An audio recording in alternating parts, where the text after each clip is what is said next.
வணக்கம் பானு. தமிழர்களின் வீர விளையாட்டை வீரத்தை பரிசாற்ற வேண்டுமாக நடைபெறக்கூடிய ஜல்லிக்கட்டு விழா தற்போது இன்றைய தினம் மதுரை மாவட்டம் அலங்காநல்லூர் அருகே உள்ள கீழக்கரை பகுதியில் அமைக்கப்பட்டுள்ள புதிய கட்டிடத்தின் புதிய பயிரா தற்போது நடைபெற இருக்கிறது பானு. இந்த விழாக்கான ஏற்பாடுகளை மாவட்ட நிர்வாகம் செய்யப்பட்டிருந்தாலும் காலை 10 மணிக்கு தமிழக முதல்வர் இந்த விழாவை தொடங்குவதாக அறிவிக்கப்பட்டிருந்தது. இதையடுத்து இன்றைய காலை முதல் 7 மணி முதல் மக்கள் இங்கே குவிய தொடங்கினார். ஏனென்றால் புதிதாக அமைக்கப்பட்டுள்ள இந்த ஜல்லிக்கட்டு மைதானம் கிட்டத்தட்ட 5000க்கும் மேற்பட்ட பொதுமக்கள் காணும் வகையில் ஏற்பாடு செய்யப்பட்டுள்ளது.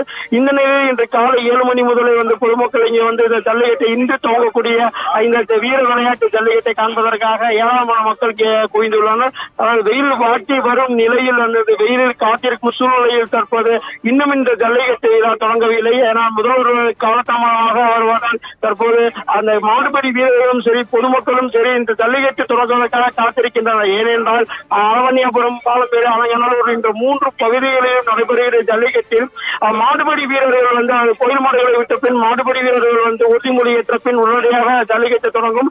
இந்த நிலையில் காலை 7 மணிக்கு தொடங்கப்படும் ஜல்லிக்கட்டானது மாலை 6 மணி வரை நடைபெறும். இந்த நிலையில் தற்போது மாடுபடி வீரர்கள் முதல் சுற்றில் இறங்கக்கூடிய மாடுபடி வீரர்கள் தற்போது வாடிவாசல் முன்பாக உறுதிமொழி ஏற்றுள்ளனர். ஏற்று தற்போது வெயிலில் காத்திருக்கின்றனர். ஏனென்றால் மாடுபடி வீரர்கள் முதல் சுற்றில் இறங்கக்கூடிய மாடுபடி வீரர்கள் 50க்கும் மேற்பட்டோர் தற்போது வாடிவாசல் முன்பாக வெயிலில் அமர்ந்திருக்கும் சூழ்நிலை தற்போது ஏற்றுள்ளது பானு. ஏனென்றால் தமிழகம் காலத்தமாக வருவதையொட்டி இன்றும் இந்த ஜல்லிக்கட்டு வீரர்கள் தொடங்கவில்லை. கிட்டத்தட்ட 5000க்கும் மேற்பட்ட பொதுமக்கள் காத்திருக்கும் சூழ்நிலை தான் தற்போது ஏற்பட்டுள்ளது பானு.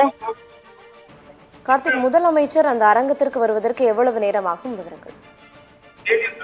கண்டிப்பாக போன ஏற்கனவே அறிவிக்கப்பட்டிருந்தது கூட 10 மணிக்கு அரங்கிற்கு வருவார். 10 மணிக்கு இந்த உறுதிமொழி ஏற்ற பின் ஜல்லிக்கட்டு விழா தொடங்கும் என்று அறிவிக்கப்பட்டிருந்தது.